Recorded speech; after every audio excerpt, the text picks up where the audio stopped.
Hello बच्चों, आज हम change in profit sharing ratio chapter की कुछ इलस्ट्रेशन देखने वाले हैं। देखते हैं ये इलस्ट्रेशन हमसे क्या पूछता है।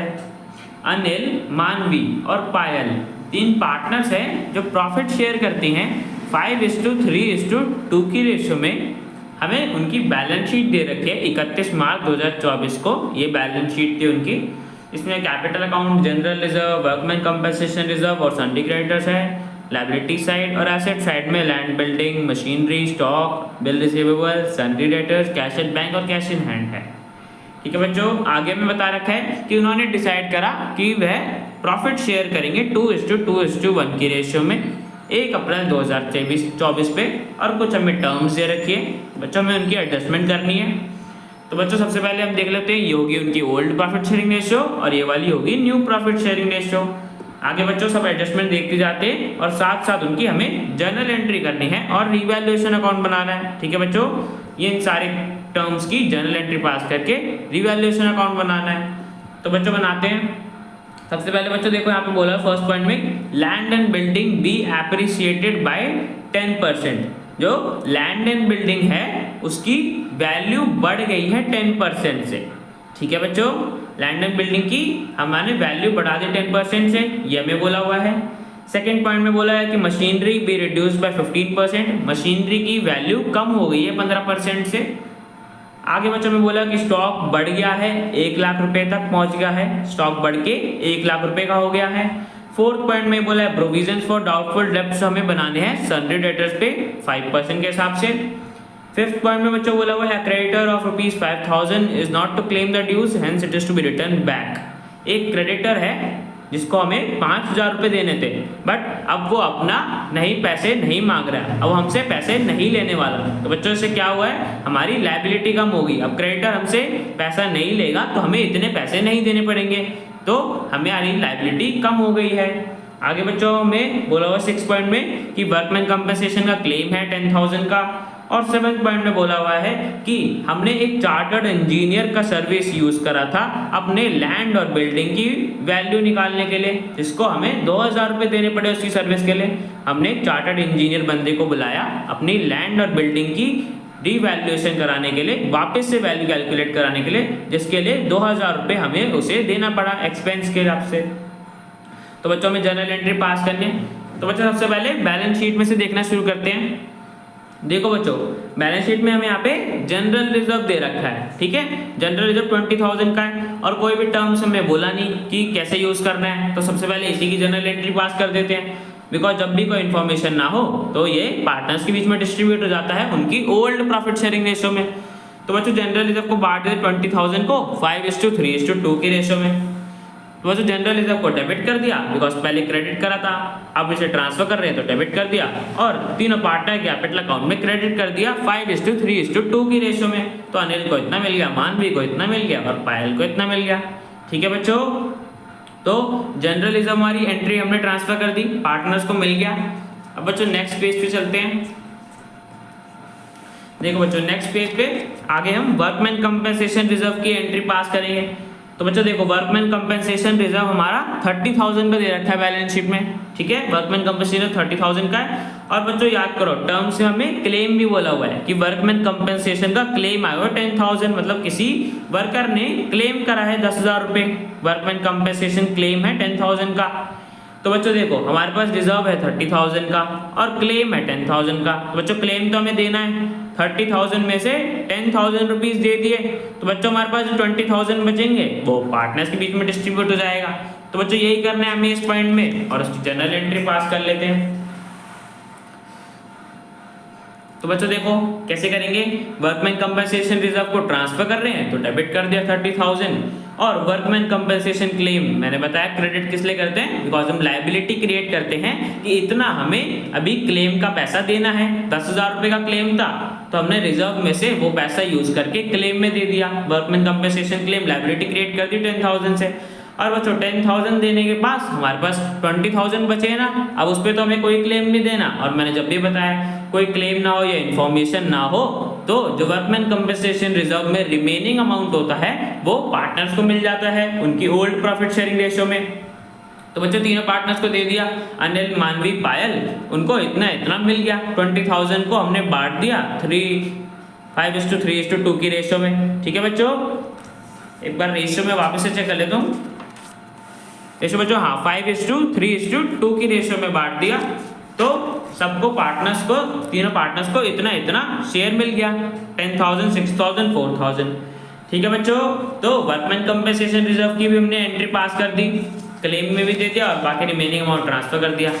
अब बच्चों आगे देखते हैं, हमें किसी एसेट में हमें बोला हुआ था कि लैंड एंड बिल्डिंग की इतने से वैल्यू बढ़ गई है। एप्रिशिएटेड का मतलब बच्चों वैल्यू बढ़ गई है। लैंड एंड बिल्डिंग देखो बच्चों कितने का है, 2,60,000 की वैल्यू है ना। लैंड एंड बिल्डिंग हमारा 2,60,000 का है, उसमें हमें बोला हुआ कि 10% से और बढ़ गया है। तो बच्चों 10% निकाल लो, कितना होगा, 10/100 मल्टीप्लाई करोगे लैंड एंड बिल्डिंग की वैल्यू से, तो हमें पता चल जाएगा कि लैंड एंड बिल्डिंग हमारा 26,000 से बढ़ गया है। ठीक है बच्चों, लैंड एंड बिल्डिंग 26,000 से बढ़ गया। और बच्चों हमें एक और जगह इंक्रीज की पॉइंट बोला था कि स्टॉक हमारा 1 लाख रुपए से बढ़ गया है, मतलब स्टॉक 1 लाख रुपए हो गया बढ़ के। बच्चों यहाँ ध्यान रखना, 2 बोला है, बाय और 2 दोनों में डिफरेंस होता है। बाय मतलब इतने से बढ़ गया है और 2 इतने तक बढ़ गया है। Stock be increase to 1 lakh rupees, मतलब स्टॉक 1 लाख रुपए हो गया है बढ़ के। तो पहले कितना था, 90,000 था, अब वो बढ़ के 1 लाख रुपए हो गया है। तो बच्चों 10,000 बढ़ गया ना, स्टॉक की वैल्यू में 10,000 का इंक्रीज हो गया। पहले 90,000 था, 10,000 बढ़ के 1 लाख रुपए हो गया। तो बच्चों हमारी लैंड एंड बिल्डिंग की वैल्यू बढ़ी थी, 2,60,000 का 10% हमने निकाला 26,000, और स्टॉक की वैल्यू हमारी 10,000 से बढ़ी थी। तो बच्चों इन दोनों को हम साथ में रिकॉर्ड कर सकते हैं, बिकॉज दोनों में एसेट की वैल्यू बढ़ गई है, दोनों के सेम है, तो हमने साथ में कंपाउंड जर्नल एंट्री पास कर दी। लैंड एंड बिल्डिंग को डेबिट कर दिया, मैंने बताया बिकॉज एसेट है ना, एसेट जब भी बढ़ता है तो डेबिट करते हैं। कितने से बढ़ा था, 26,000 से। और स्टॉक भी हमारा बढ़ गया, स्टॉक भी एसेट है, तो 10,000 से इसे डेबिट कर दिया, इतने से बढ़ गया था। और टोटल हमारा जितना भी गेन हुआ था उसे रिवैल्यूएशन अकाउंट की क्रेडिट साइड में डाल दिया, बिकॉज रिवैल्यूएशन अकाउंट की क्रेडिट साइड में आते हैं ना जितने भी सारे इंक्रीज और कोई भी एसेट की वैल्यू में इंक्रीज होता है तो हम क्रेडिट साइड लिखते हैं, तो रिवैल्यूएशन को क्रेडिट कर दिया 36,000 से। ठीक है बच्चों, तो हमारी जो लैंड और बिल्डिंग और स्टॉक की वैल्यू बढ़ी थी उसको हमने रिकॉर्ड कर लिया। अब बच्चों आगे देखते हैं, आगे बच्चों में बोला हुआ है कि machinery be reduced by 15%, machinery की वैल्यू 15% से कम हो गई है। तो बच्चों मशीनरी है कितनी, 3,50,000 की है ना, तो इसकी भी जनरल एंट्री पास कर लेते हैं। मशीनरी की वैल्यू गिर गई है 15% से। तो बच्चों देखो, रिवैल्यूएशन अकाउंट हमने डेबिट कर दिया, बिकॉज इस बार हमारा क्या हो रहा है, जब भी कोई एसेट की वैल्यू घटती है, कम हो जाती है, डिक्रीज हो जाती है, तो हम उसे रिवैल्यूएशन के अकाउंट डेबिट साइड में डालते हैं ना, तो रिवैल्यूएशन अकाउंट को हमने यहाँ पे डेबिट कर दिया। और मशीनरी मैंने बताया 3,50,000 की है, उसका 15% निकालोगे तो इतना आएगा, मतलब इतने से मशीनरी की वैल्यू कम हो गई है 52,500 से। और बच्चों आगे हमें एक और पॉइंट बोला हुआ था कि हमें provision for doubtful debts create करना है 5% सनरी डेटर्स के ऊपर। तो बच्चों सनरी डेटर्स कितने के हमारे, 1 लाख रुपए के, उसका 5% निकाल लो, तो बच्चों कितना आ गया, 5,000 आ गया ना। तो हमें 5,000 का provision for doubtful debts create करना है। और बच्चों प्रोविजन हमारे लिए क्या होता है, लायबिलिटी होता है। जब भी कोई लायबिलिटी हमारी बढ़ती है तो रिवैल्यूएशन में डेबिट करते हैं, तो हमने इन दोनों एंट्रीज को भी साथ में ही कंपाउंड जर्नल एंट्री पास कर दी। रिवैल्यूएशन में डेबिट में जाएंगे ना दोनों, बिकॉज मशीनरी की वैल्यू घट गई है, डिक्रीज हो गई है, तो डेबिट साइड में जाएगा।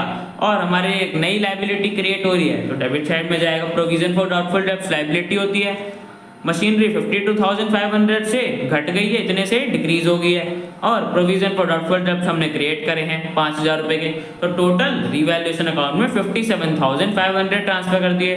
ठीक है बच्चों, जो मशीनरी में वैल्यू गिरी थी इतने की हमने रिकॉर्ड कर ली, और प्रोविजन फॉर डाउटफुल डेब्ट्स हमने लायबिलिटी क्रिएट करी थी उसे भी रिवैल्यूएशन अकाउंट के डेबिट साइड में डाल दिया।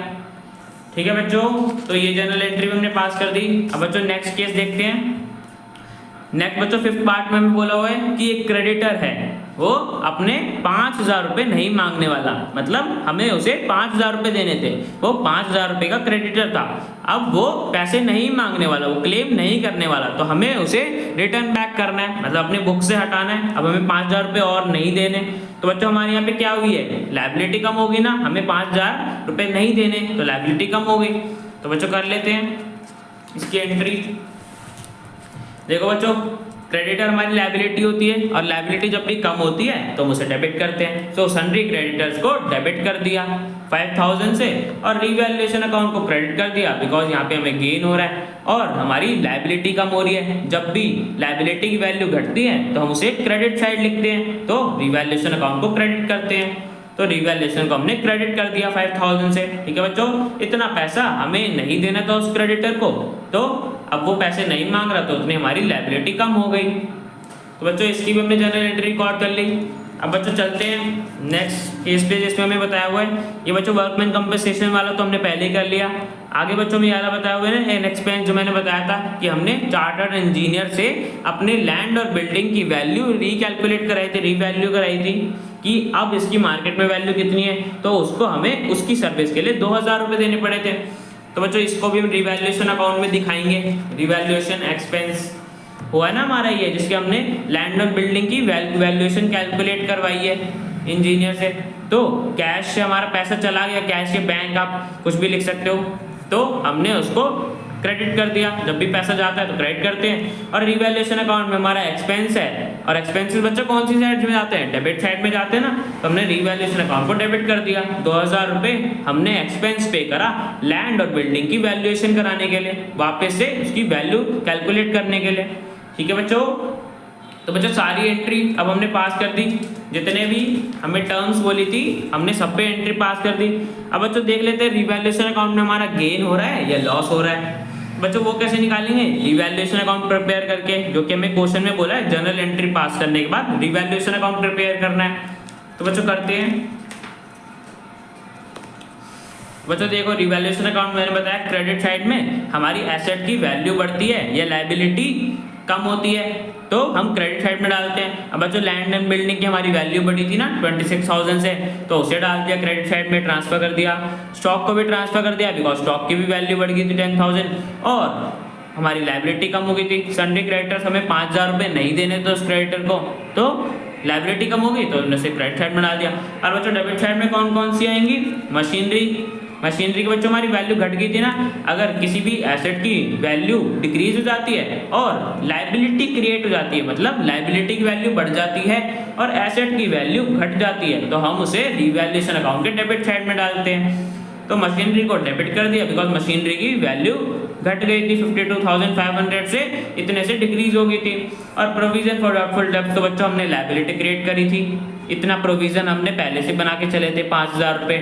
और ये हमारा जो रिवैल्यूएशन में एक्सपेंस हुआ था, जो हमने कैश पे करा था 2000 रुपये अपनी लैंड और बिल्डिंग की वैल्यूएशन कैलकुलेट कराने के लिए। ठीक है बच्चों, तो हमने डेबिट साइड पे ट्रांसफर कर दी सारी टर्म्स और क्रेडिट साइड भी। अब बच्चों देखो हमारा जो डेबिट साइड का टोटल है वो बड़ा आ रहा है, डेबिट साइड का टोटल आ रहा है 59,500 और क्रेडिट साइड का कम आ रहा है। तो बच्चों माइनस करोगे, ये सारा अमाउंट माइनस करोगे तो हमारा लॉस आ रहा है। क्रेडिट डेबिट साइड का बड़ा आ रहा है ना, तो हमारा लॉस आ रहा है। और बच्चों कितने का लॉस आ रहा है, 18,500। और बच्चों इस लॉस को पार्टनर शेयर करेंगे उनकी ओल्ड प्रॉफिट शेयरिंग रेशियो में। तो 18,500 को हमने उनकी ओल्ड प्रॉफिट शेयरिंग रेशियो 5:3:2 में बांट दिया। तो अनिल इतना पैसा देगा लॉस का, मान भी इतना पैसा देगी और पायल भी इतना पैसा देगी लॉस का। ठीक है बच्चों, तो हमारा रिवैल्यूएशन अकाउंट हो गया। अब ये जो हमने लॉस ट्रांसफर करा है इसकी हम जर्नल एंट्री भी रिकॉर्ड कर लेते हैं। कैसे करेंगे बच्चों, देखो हमने तीनों पार्ट में कैपिटल अकाउंट को डेबिट कर दिया बिकॉज उनसे पैसा लेना है, लॉस को हमने डेबिट कर दिया, उनके कैपिटल अकाउंट में ट्रांसफर कर दिया, तो वो इतना पैसा देंगे। तो जो हमारा रिवैल्यूएशन अकाउंट में इतने का लॉस हुआ है वो रिकवर हो जाएगा। रिवैल्यूएशन अकाउंट के क्रेडिट साइड में आता है ना लॉस, तो क्रेडिट कर दिया, इतने टोटल लॉस हुआ था और पार्टनर्स उसे इस रेशियो में देंगे। कौन सी रेशियो में, उनकी ओल्ड प्रॉफिट शेयरिंग रेशियो में। तो जो हमने कैलकुलेट करा था इतना अमाउंट पैसा देंगे लॉस को बियर करने के लिए। ठीक है बच्चों, तो हमने सारी जनरल एंट्री पास कर दी और बच्चों ये क्वेश्चन हमारा कंप्लीट हो गया। मिलते हैं नेक्स्ट वीडियो में।